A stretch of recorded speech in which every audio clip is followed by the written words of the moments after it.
Arriba la primera edició de la Trobada Jove, una iniciativa del Departament de Joventut de la Mancomunitat de Municipis de la Vall d'Albaida, que ha comptat amb una gran varietat d'activitats per fomentar un espai d'encontre i de reflexió entre els joves de la comarca. Al voltant d'unes 130 persones es van apropar a la localitat d'Aielo de Malferit per gaudir de les activitats, tallers i espectacles organitzats per a l'ocasió. És difícil arribar als joves des de les institucions, és molt difícil perquè durant molts anys hem fet polítiques contra els joves més que a favor d'ells.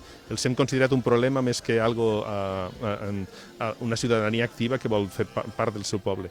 I ens costarà prou arribar a que tingui molta repercussió. Però jo t'he dit que jo que conec moltes trobades com esta i tal, estic molt content d'esta. Esta està molt plena de gent, ha fet un gran esforç l'equip organitzador o el que sigui, i n'hi ha molta gent en ganes de vindre. Han buscat a gent que no sols són els habituals, sinó de moltes associacions i tal, i estic contentíssim de veure el que estic veient.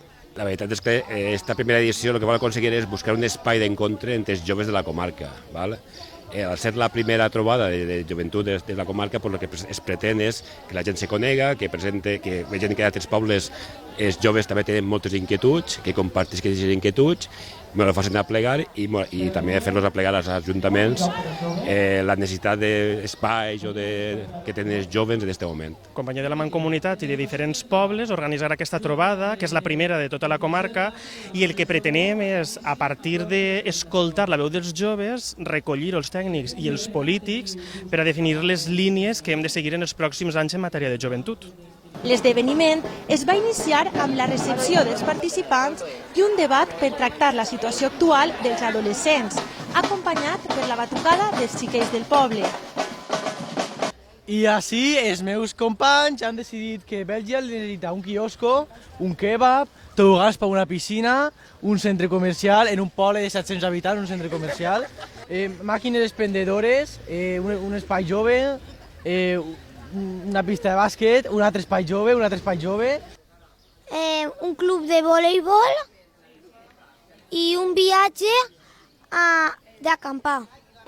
Pues nosaltres hem demanat per la piscina césped en el piso i es pixen els quartos de bany perquè fan falta. Hem demanat també per a fer excursions els fins de setmana, en vacances, que passen autobusos per tots els pobles i anar a alguns llocs com anar a una pista de patinatge, a algun multiaventura i coses així.